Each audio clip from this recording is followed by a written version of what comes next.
الصلاة والسلام على سيد الأنبياء والمرسلين خير المبشرين والمنذرين للمذنبين والمجرمين المخاطب بالطه والياسين النبي المؤيد ورسول المصدق أبو القاسم محمد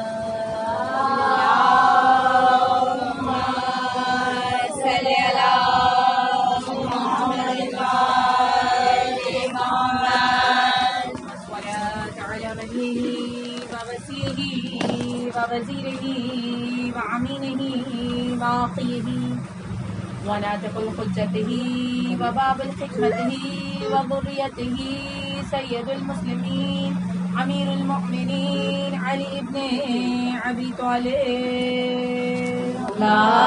اللہم صلی علی محمد وآل محمد غالب علی کل غالب مطلوب وكل طالب امام المشارق والمغارب سید الوسیلین فاتح باب خیبر قاتل مرحب انتر والد شفیر و شبر قال فی شانہ ضربت علی یوم الخندق افضل من عبادت الثقلین اللہم صلی علی محمد وآل محمد ولا تعالى عليه الطيبين الطاهرين المعصومين من يومنا هذا إلى يوم الدين آمين يا رب العالمين بسم اللہ الرحمن الرحیم تمام تر تعریفیں تمام حمد و ثنا و ذات واحد کے لیے زیبا ہے کہ بالکل کائنات کا مالک مختار ہے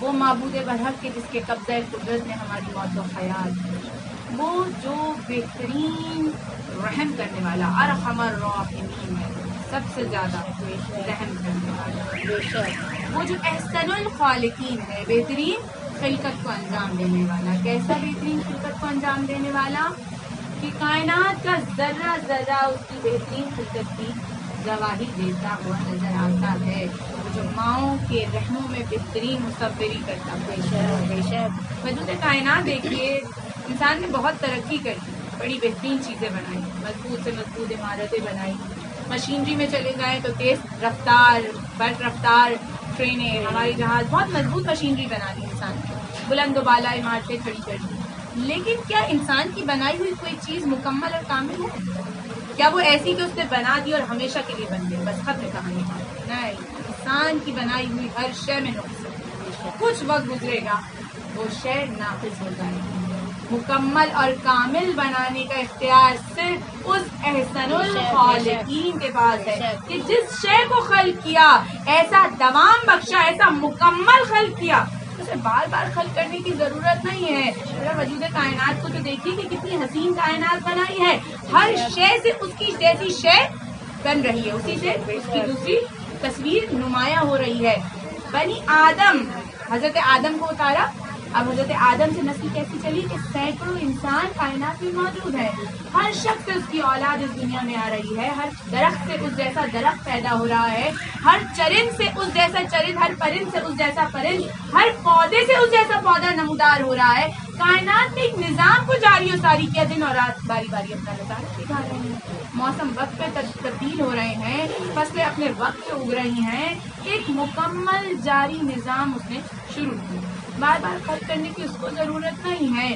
اتنی وسیع و عریض کائنات کو اتنی بہترین کائنات کو اس احسن الخالقین نے خلق کر دیا کیا ضرورت تھی کیا اسے اپنی عبادت چاہیے تھی ہم انسانوں سے عبادت کے لیے تو فرشتے ہی بہت ہیں جو اس کے حکم پر جو سجدے میں ہے وہ سجدے میں ہے جو رکوع میں ہے وہ رکوع میں ہے اتنی عاجزی ہے کہ عبادت کے جس حصے میں ہے سر ہی نہیں اٹھا رہے تو ہم انسانوں کی عبادت کی اس کو کیا ضرورت خلق کیا اس کائنات کو اعلان کیا خلق کرنے کے بعد کہ نہ بناتا اتنی حسین کائنات کو نہ سمندروں کو روانی بخشتا نہ یہ آسمان کا شامیانہ لٹکاتا نہ اس میں تاروں کی کندیلیں لٹکاتا نہ دریاؤں کو روانی دیتا نہ چرند پرند کو بناتا بنایا تو فقط ان 5 حضرات کی محبت وہ کون ہے وہ بندے بنے پاک ہیں کہ جن کی محبت اللہم صلی علی محمد وآل محمد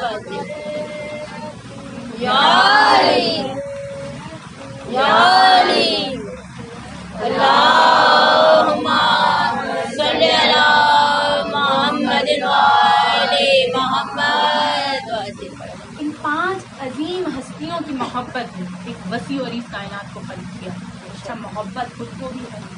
اب جب خود کو اتنی محبت ہے کہ اتنی بڑی کائنات خلق کرتی تو اپنی مخلوق کو بھی حکم دیا کہ تم بھی ان سے محبت رکھو. اب انسان کیا ہے؟ انسان وہ ہے جو قدم قدم پر محتاج ہے. اتنی بڑی کائنات کیا ایک چھوٹی سی بھی مکمل شے کو نہیں بنا سکتا. اس کی قدرت کاملہ ہے, اسے اختیار ہے, اس کے پاس قدرت تھی, اس نے اتنی بڑی کائنات کو خلق کر دیا, ایک اشارے پہ خلق کیا, حکم دیتا چلا گیا کائنات بنی چلی. پروردگارا ہم قدم قدم پر محتاج ہیں, ہم کیسے محبت کریں ان سے؟ حکم دیا کہ اپنی مجالس کو ان کے ذکر سے زینت دو. ان کا ذکر میرا ذکر ہے, میرا ذکر خدا کا ذکر ہے, ذکر خدا عبادت ہے. اس عبادت کو سر انجام دینے والا 3 گنا ثواب کا حقدار ہو جاتا ہے. کہاں پر پہنچے ہم؟ نتیجہ کیا نکلا؟ محبت. خدا کو محبت, انسان کی محبت ہے. انسان کی محبت مادی محبت ہے, یقیناً غرض شامل ہے. آپ کسی بھی رشتے کو اٹھا کر دیکھ لیجیے, اس میں کوئی نہ کوئی غرض شامل ہوتی ہے. میں آپ سے محبت کرتی ہوں, مجھے یقیناً اس میں کوئی نہ کوئی, ابھی نہ ہو, کوئی نہ کوئی غرض اس میں شامل ہوتی رہے گی. وقتاً فوقتاً زندگی کے بعد گزرتے رہیں گے اور اس محبت میں ہماری ضروریات زندگی شامل ہوتی رہے گی, اس میں غرض آ جائے گی. اچھا کائنات میں بھی صرف ایک مثال اس نے ایسی رکھی ہے, وہ مثال بھی اس کی اپنی جھلک, وہ ہے ماں, جس کی محبت بے غرض محبت ہے, بے لوس محبت ہے. کیوں؟ کیونکہ ماں کو مماثلت ہے اس پروردگار کی محبت سے. مثال بنایا نا ماں کو اپنی محبت کا کہ میں اپنے بندے کو ماں سے 70 گنا بڑھ کر چاہتا ہوں. اپنی محبت کی حقیقی ترین مثال بنایا ماں کو. اب ماں کو دیکھنے کی کیا سراپا ہے؟ سراپا رحمت ہی رحمت ہے. اولاد کی کوئی غرض نہیں ہے, کوئی لالچ نہیں ہے. کسی بھی ماں کی زندگی اٹھا کے دیکھیے تو بے غرض اور بے لوس محبت نظر آئی. ایسی محبت پروردگار ڈالا, پروردگار جو اپنے بندے کو ماں سے 70 گنا بڑھ کر پاتا ہے. کتنی محبت رکھتا ہے, اس قدر محبت ہے کہ کسی دور میں اپنے بندے کو اس نے تنہا نہیں رکھا, بھٹکنے کے لیے اکیلا نہیں چھوڑا. یہ اس کی رحمانیت ہے, یہ اس کی محبت ہے. دیکھیے انسان کا ذہن بھی اسی کا عطا کرتا ہے, لیکن جو اس کے القابات ہیں اگر صرف ہم ان کو سوچیں تب بھی ذہن انسانی کی اتنی رسائی نہیں کہ تصور میں بھی اس کی رحمانیت سما جائے. وہ ارحم الراحمین ہے. ذہن انسانی کی حدود اتنی نہیں ہے کہ اس کی رحمانیت ہمارے تصورات میں بھی سما جائے. اس نے کسی دور میں اپنے بندے کو بھٹکنے کے لیے تنہا نہیں چھوڑا. آج کے انسان بھی نہیں کہہ سکتا کہ پروردگار نے ہمیں تنہا رکھا. نہیں, سلسلہ ہدایت کی آخری کڑی امام زمانہ آج بھی پردہ غیب میں موجود ہے.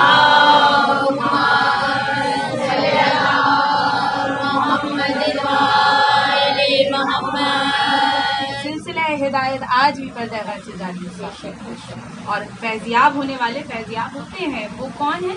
جو حقیقی معنوں میں اپنے ایمان سے محبت رکھتے ہیں. آج کا میرا عنوان ہی محبت ہے, اہل بیت کی محبت قیام ایمان. یہ 2 عنوان آپ کے ساتھ ساتھ چلیں گے اور بہت کوشش کروں گی کہ سمیٹتے ہوئے اپنے بیان کو آگے لے کے چلوں. پروردگار عالم کو محبت ہے, اس نے حکم دیا اپنے بندے کو تم بھی ان سے محبت رکھو. یہ اس کی محبت کے انسان آج بھی تنہا نہیں ہے. یہ میرے امام کی محبت کے جو حقیقی معنوں میں تقاضۂ محبت کو پورا کرے. جہاں محبت ہے وہاں تقاضۂ محبت ہے. میرے ساتھ پڑھے لکھے بچوں کا مجمع ہے, وہ میرے ساتھ ساتھ چلیں گے. جب بھی ہم نے پڑھنا شروع کیا اور ان کے میدان میں قدم رکھا, جہاں محبت کا نام آتا ہے وہیں تقاضۂ محبت بھی ساتھ ساتھ ہے. جب آپ کسی سے محبت کریں گے تو محبت کے تقاضوں کو پورا کرنا پڑتا ہے. یہ ہے مادی محبت, ٹھیک ہے. ایک ہے روحانی محبت, ایک مادی محبت, ایک روحانی محبت. مادی محبت کے بھی کچھ تقاضے ہیں اور روحانی محبت کے بھی کچھ تقاضے ہیں. انسان دنیا میں کسی سے محبت کرتا ہے, یقیناً اس میں غرض اور لالچ شامل ہوگا کہیں نہ کہیں. آپ لالچ کو ہٹا دیجیے, ممبر کے حساب سے دیتا نہیں دیتا, غرض شامل ہے, ٹھیک ہے.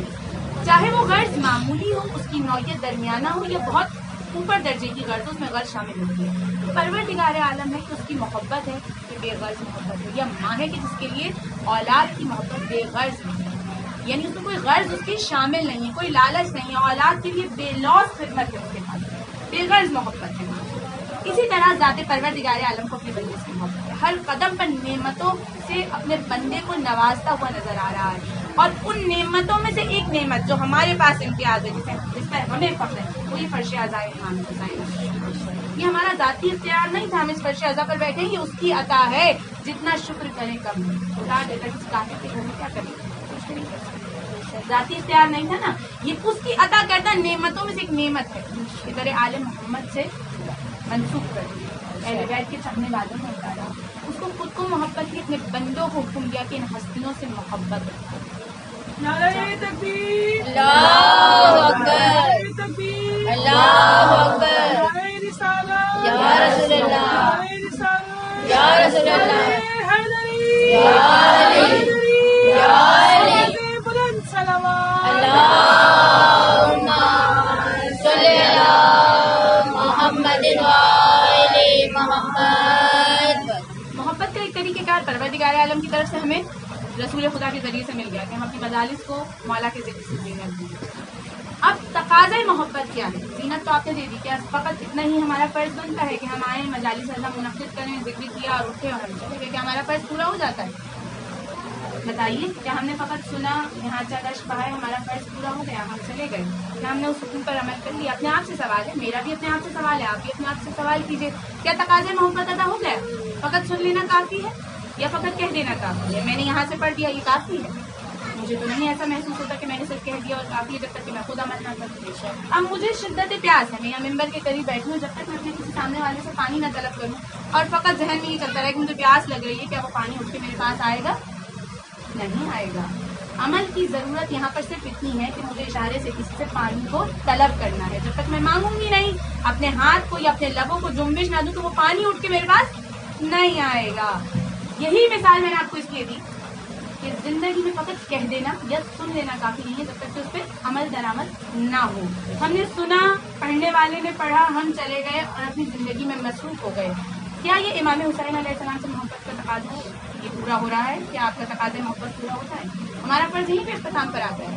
امام نے بہت بڑی قربانی دی، اسے رائے گاہ نہ جانے دیں، خیام امام حسینی میں ہیں، آپ امام کے چاہنے والوں میں ہیں، جب آپ دعوی محبت کر رہے ہیں، میں بھی دعوی محبت کر رہی ہوں۔ اب جب کر دیا، دعویٰ کرنا بہت آسان ہے، زبان سے کہہ دیا، لیکن اب اس دعوے پر ثابت قدم رہنا اور پورا اترنا بہت مشکل ہے۔ ہم حسینی اپنے آپ کو کہلوا ضرور رہے ہیں، لیکن اپنے آپ سے سوال یہ ہے کہ آیا ہم امام حسین کے ماننے والے ہیں؟ ان شرائط پہ ہم پورا اتر رہے ہیں جو ایک مومن کی شرائط ہے، جو امام حسین علیہ السلام کے ماننے والے کی ہے؟ میں مکمل تقاضۂ محبت پہ نہیں جا رہی، میں آپ کو صرف ایک پہلو دکھاؤں گی اور اس کے بعد اس مقام پر لے کے آؤں گی کہ جہاں امام کے ماننے والے حقیقی معنوں میں امام کے ماننے والے ہیں۔ نتیجہ آپ نے اخذ کرنا ہے، وہ امام حسین علیہ السلام کا دور ہے، آج کا وقت امام آج موجود ہے، آپ اپنے امام کے کس خیمے میں موجود ہیں، یہ نتیجہ آپ کو خود سوچنا ہے، میں صرف آپ کو پوائنٹ ٹو پوائنٹ لے کر آگے بڑھوں گی۔ امام سے محبت کا تقاضا تو سوال یہ کرتا ہے کہ خود کو حسینی سانچے میں ڈھالنا ہے، کردار ایسا ہو جائے کہ کہنے کی ضرورت نہ پڑے کہ ہم حسین کے ماننے والے ہیں، مولا کے ماننے والے ہیں۔ امام حسین کے ماننے والے کا کردار اس کی ایسی گواہی دے کہ سامنے سے جانے والا کہے کہ یہ حسینی جاتا ہے، اس کے قول اور فعل میں تضاد نہیں ہونا چاہیے، یہ نہ ہو کہ زبان سے کچھ کہہ رہا ہو، عملاً کسی اور مقام پر کھڑا ہو۔ آج جمعے کا دن ہے، گزشتہ شب میں ہمارے اعمال پہنچ چکے ہمارے وقت کے امام، ہر شب جمعہ جاتے ہیں نا ہمارے اعمال، ہر فرش اعضا سے یہ دعا کر رہی ہوں کہ مولا ہمارے اعمال کو اس سمت میں گامزن کر دیجیے، یا جناب سیدہ آپ کو آپ کے بیٹے کا واسطہ اس سمت میں ہمارے اعمال کو گامزن کر دیجیے کہ جب شب جمعہ وقت امام کے پاس پہنچے تو میرے مولا کو گریہ و زاری کی ضرورت نہ ہو، ہمارے اعمال اس نیک سمت میں مڑ جائیں کہ جب ہمارے اعمال نامے پہنچے تو میرا امام پڑھتے محبت سے مسکرا دے اور وہ وقت جلد از جلد آ جائے۔ اس کے لیے ضرورت کس بات کی ہے؟ ضرورت اس امر کی ہے کہ ہمیں اپنے قول و فعل کے مطابق اپنی زندگی کو آگے لے کر چلنا ہے۔ اگر ہم یہ کہہ رہے ہیں کہ مولا ہم آپ سے محبت کرتے ہیں، ہم آپ کے ماننے والے ہیں، تو عمل میں اس مقام پر پہنچ جائے کہ سامنے والا کہنے پہ مجبور ہو جائے کہ یہ حسین ہے، یہ امام حسین کا معاشرہ ہے۔ امام حسین کون ہے؟ عہد طفلی کس طرح نبھایا امام نے؟ امام کا کردار آپ کے سامنے ہے، بہت آسان نہیں ہے۔ وہ مقام تھا کہ جہاں انبیاء بھی نہ کھڑے رہ سکے، اتنا بڑا امتحان تھا کہ کوئی نبی وعدہ نہ کر سکا، جس وعدے کو امام نے نبھایا ہے کربلا کی سرزمین پہ۔ آسان نہیں تھی وہ قربانی، امام کی قربانی کو ضائع مت جاتی۔ امام کا بھی کچھ تقاضا ہے آپ سے مولا کا ماننے والا زبان سے کچھ کہہ رہا ہو، عملاً کچھ کر کے دکھا رہا ہو. ہر فرش اذا سے، ہر مصلی سے یہ دعا کیا کریں کہ پروردگارہ ہمیں ہر روحانی بیماری سے، ہم مانگتے ہیں بیماریوں سے نجات مانگتے ہیں، پروردگارہ رزق و روزگار دے، بیماریوں سے نجات دے، لیکن جسمانی بیماریوں سے تو نجات مانگ رہے ہیں، روحانی بیماریوں سے کسی کو کوئی فکر نہیں ہے.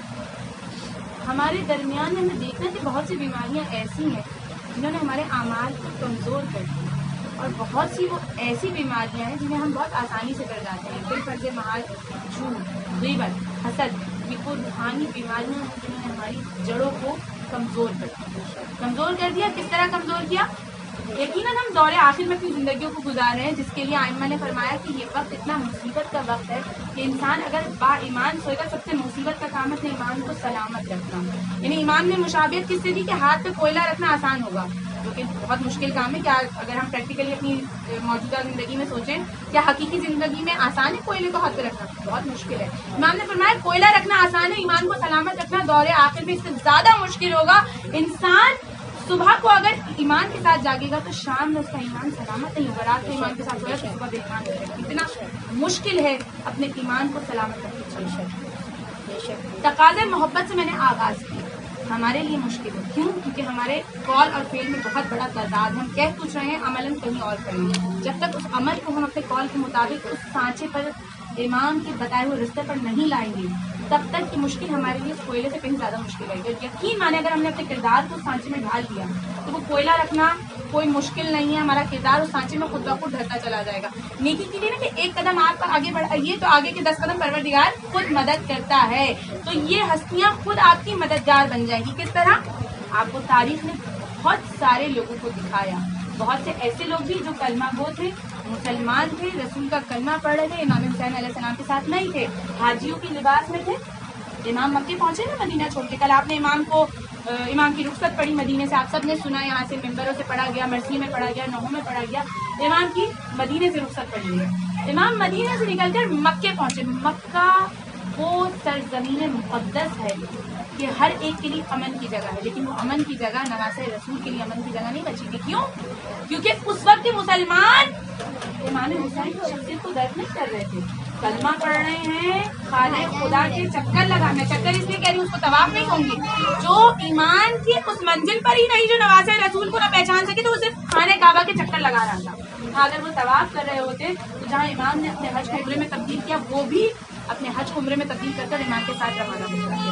لیکن ایمان اس منزل پہ نہیں تھا جو درد کرنے کی منزل تھی. ایمان کی شخصیت کو درد کرنے، حالانکہ ایسا نہیں کہ امام نے روحوں کو بیدار نہیں کیا. خطبہ مولا عباس موجود ہے، اس کے جملوں پہ ذرا غور کریں. امام نے روحوں کو جگانے کے لیے کتنا بہترین خطبہ مولا عباس کا. امام حسین علیہ السلام خطاب کر رہے ہیں مکے میں، اور اس کے بعد رخصت ہو رہے ہیں. ایسے نہیں کہ امام خاموشی سے مکے سے چلے گئے. امام گئے کیوں؟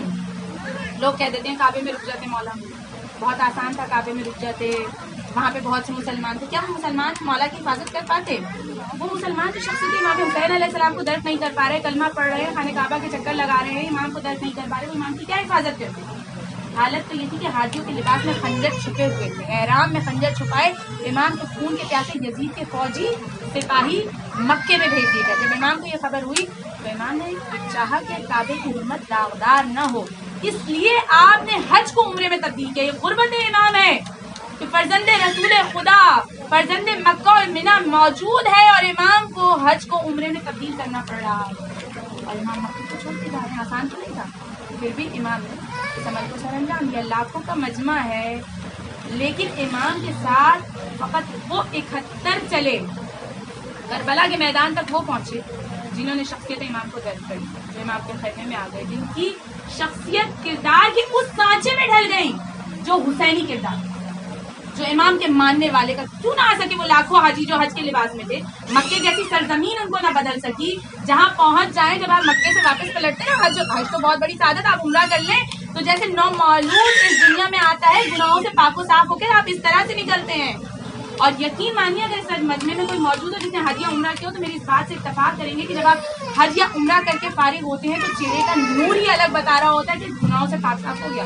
جبکہ حالت احرام کی شرائط میں کوئی خوشبو، کوئی پاؤڈر، کوئی آپ کسی چیز سے آراستہ نہیں کر سکتے. احرام کی شرائط میں سے کچھ نہیں لگایا ہوا ہوتا. جبکہ جو عمرے کی آپ یہ کہہ لیں کہ جسمانی جو آپ کی ورزش ہے، یہ کہہ لیں اللہ کو کیوں عبادت کرنی جب اس کے بعد آپ پسینے میں شرابور ہوتے ہیں لیکن جسم سے پسینے کی بدبو نہیں آ رہی ہوتی، چہرے پہ ایک الگ قسم کا نور ہوتا ہے. وہ سرزمین بھی ان لوگوں کو پاک و صاف نہیں کر سکتی جو امام حسین کے ساتھ اپنے کردار کو، اس شخصیت کو اس سانچے میں ڈھال نہیں سکے. دور پر نہیں،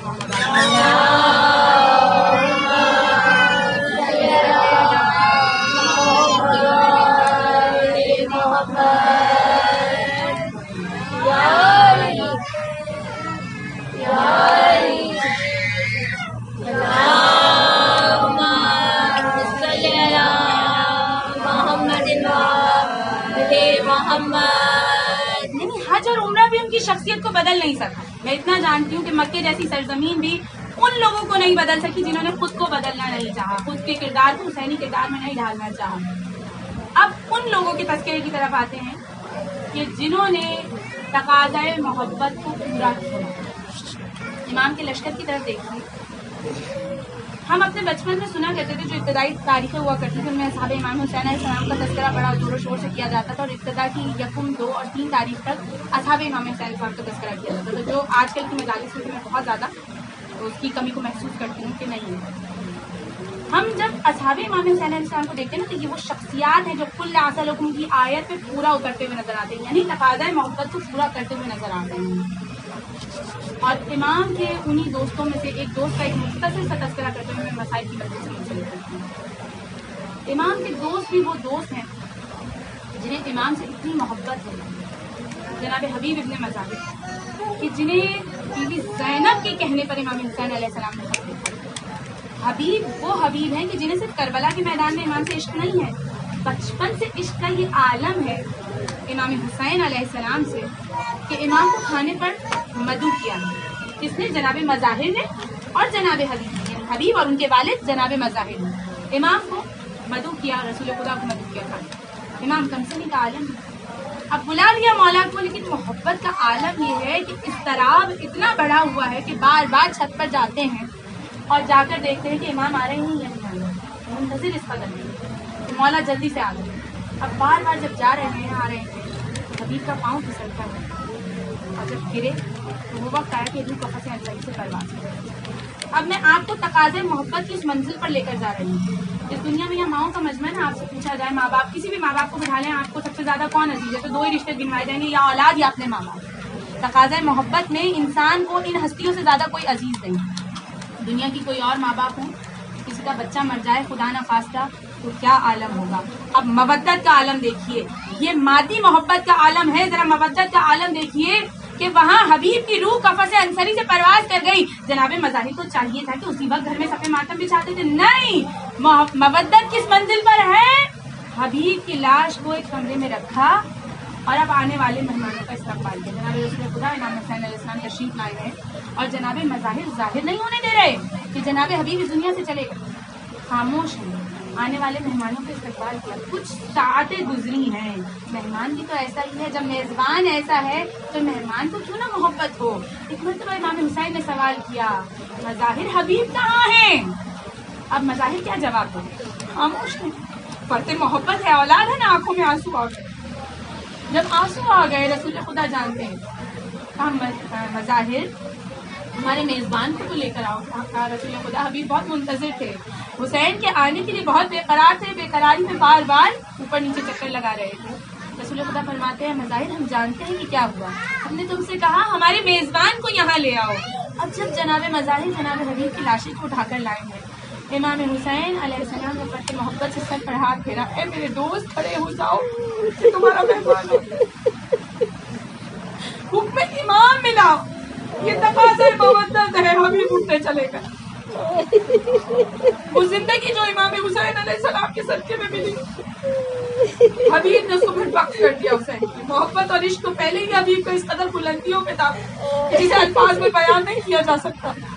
حبیب ایک آواز میں حسین کی کھڑے ہوئے ہیں اور میزبان نے اپنے مہمان کی مہمان نوازی کی. مولا کے بچپن کے دوست ہیں. آج 2 محرم ہے، میرا امام کربلا کی سرزمین پر پہنچ گئے. وہ سرزمین ہے جو امام کی وعدہ گاہ ہے. جب اس سرزمین پر قدم رکھا نا تو امام کا راہوار آگے نہیں بڑھتا تھا. تاریخ نے لکھا ہے کہ کہیں امام سے 5 کا کہیں ہمیں ہنسا ملتا ہے کہ 5 سواریاں تبدیل کی.